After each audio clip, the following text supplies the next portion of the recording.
अस्सलाम वालेकुम। आज हम चैप्टर नंबर 12 ज्योमेट्रिकल ऑप्टिक्स की रिवीजन स्टार्ट कर रहे हैं। लेट्स सी, एक लेंथी चैप्टर है, कितने एक दिनों में ये कितनी एक वीडियोस में इसकी रिवीजन कंप्लीट हो जाती है। पेज नंबर 37 पे आते हैं, डायरेक्टली टाइम वेस्ट किए बगैर। इस चैप्टर पेज पे जो पहला शॉर्ट क्वेश्चन बन सकता है वो ये है, how can we see page of a book.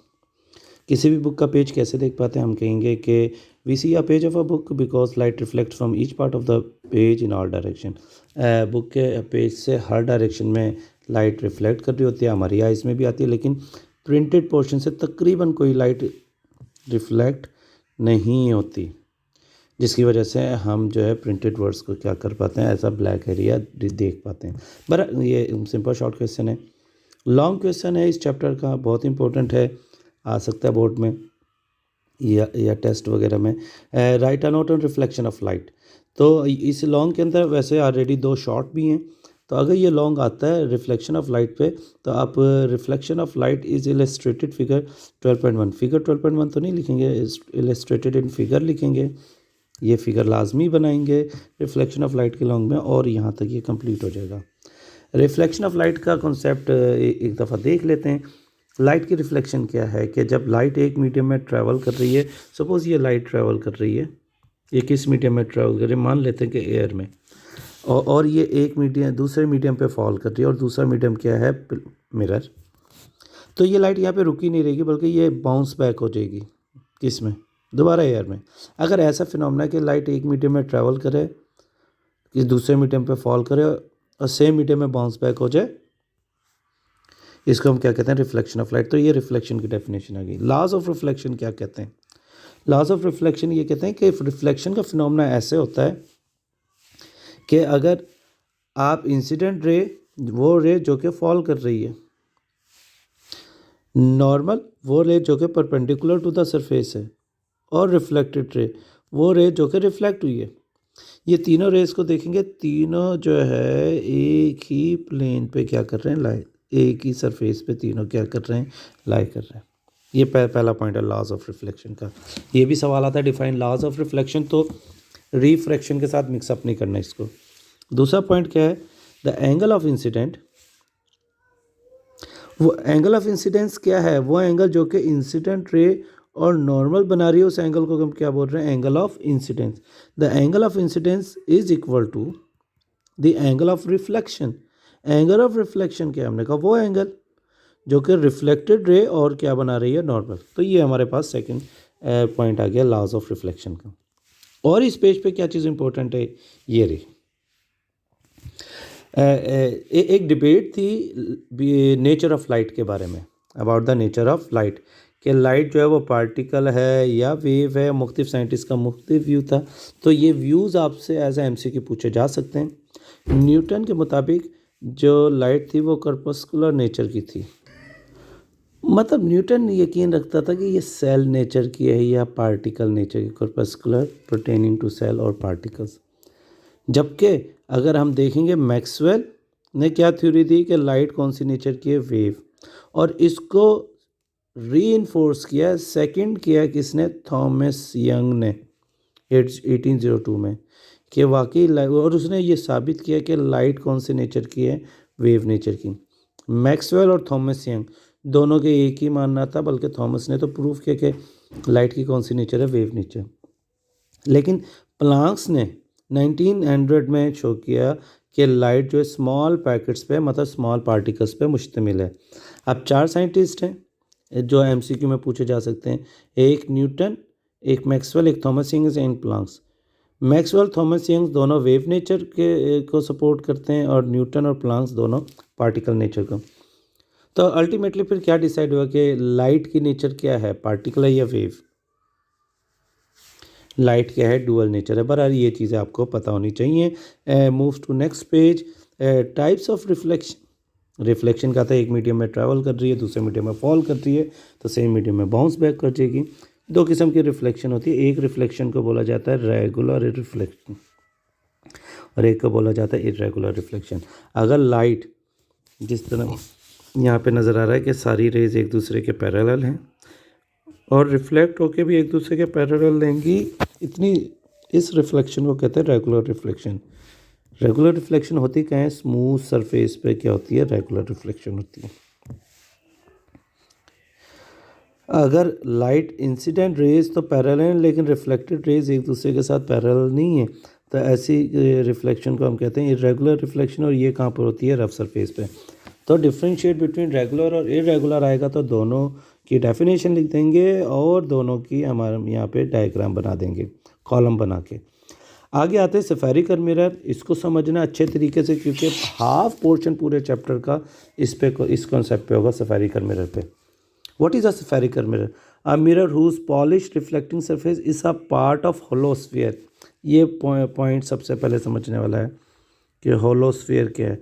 एक होलोस्फीयर से अगर एक मिरर बनाया जा रहा है तो उससे स्फेरिकल मिरर कहते हैं। वैसे मैं आसान ज़ुबान में कह दूं, बाकी हम इसको समझ लेते हैं। Spherical mirror basically curved mirror को कहते हैं। क्या मतलब? घरों में जो मिरर है वो कर्व्ड होता है? नहीं, वो नहीं होता। घरों का जो मिरर है वो तो प्लेन होता है। घरों में जो मिरर है वो प्लेन मिरर होता है। ये उसके बारे में बात भी नहीं हो रही। स्फेरिकल मिरर एक डिफरेंट टाइप ऑफ मिरर है जो कि कर्व्ड होता है। अभी हम इसको एक छोटी सी वीडियो में समझने की कोशिश करते हैं। अच्छा जी, अब एक चीज़ की क्लैरिटी ले लें। ये जो आपको नज़र आ रहा है ये स्फीयर है। स्फीयर और सर्कल में फ़र्क होता है। अगर एक रिंग है तो रिंग को सर्कल बोलेंगे, एक फुटबॉल है तो उसको क्या बोलेंगे? स्फीयर। अच्छा, ये होलोस्फीयर है। होलोस्फीयर ऐसे स्फीयर को कहते हैं जो अंदर से खाली होता है। तो इफ़ वी हैव अ होलोस्फीयर और होलोस्फीयर का एक हिस्सा ले लें। अच्छा, अब जब होलोस्फीयर का हिस्सा लेंगे ये कभी भी फ्लैट नहीं होगा, बल्कि ये क्या होगा? कर्व्ड होगा। समझ आ रही है बात? तो अगर वी हैव अ होलोस्फीयर और उसका एक कर्व पार्ट ले लें, जैसा कि इस वीडियो में अब दिखाया जाएगा, ये कर्व पार्ट। अच्छा, और उसमें क्या करें? इसके दो साइड हैं, एक फ्रंट बैक जो भी कहने हैं, एक इनर साइड और आउटर साइड है। अब क्या करें अगर हम ऐसा करें?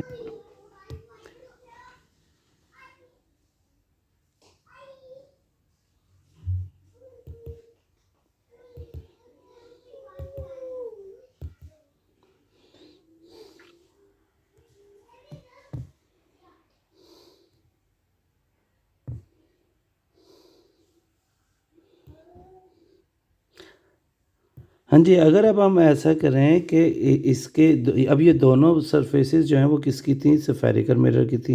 अगर हम ऐसा करें कि इसकी एक साइड को पेंट कर दें, आउटर साइड को पेंट कर दें और इनर साइड को रिफ्लेक्टिव बना दें, तो ये एक टाइप बन जाएगी मिरर की। और अगर हम ऐसा करें कि इनर कर्व सरफेस को हम क्या करते हैं? पेंट कर दें और आउटर साइड रिफ्लेक्टिव बना दें, तो फिर ये दूसरी टाइप बन जाएगी मिरर की। ज़रा बिहेवियर चेक करें। जब लाइट इन दोनों सरफेस पे फॉल करेगी तो इसका बिहेवियर देखें। इनर रिफ्लेक्टिव सरफेस लाइट को कन्वर्ज कर रही है, जबकि आउटर रिफ्लेक्टिव सरफेस लाइट को क्या कर रही है? डाइवर्ज। ये ऐसा क्यों हो रहा है? इनर रिफ्लेक्टिव सरफेस कन्वर्ज कर रही है लॉज ऑफ रिफ्लेक्शन को फॉलो करने के बाद। आउटर रिफ्लेक्टिव सरफेस अगर डाइवर्ज कर रही है, ये भी किसको फॉलो कर रहा है? लॉज ऑफ रिफ्लेक्शन को। दोबारा से, अगर एक ऐसा मिरर है जो कर्व्ड है, कर्व मिरर कैसे बन सकता है? If a mirror which is a part of sphere whose one of the two surfaces is reflective, then such mirror is called concave mirror.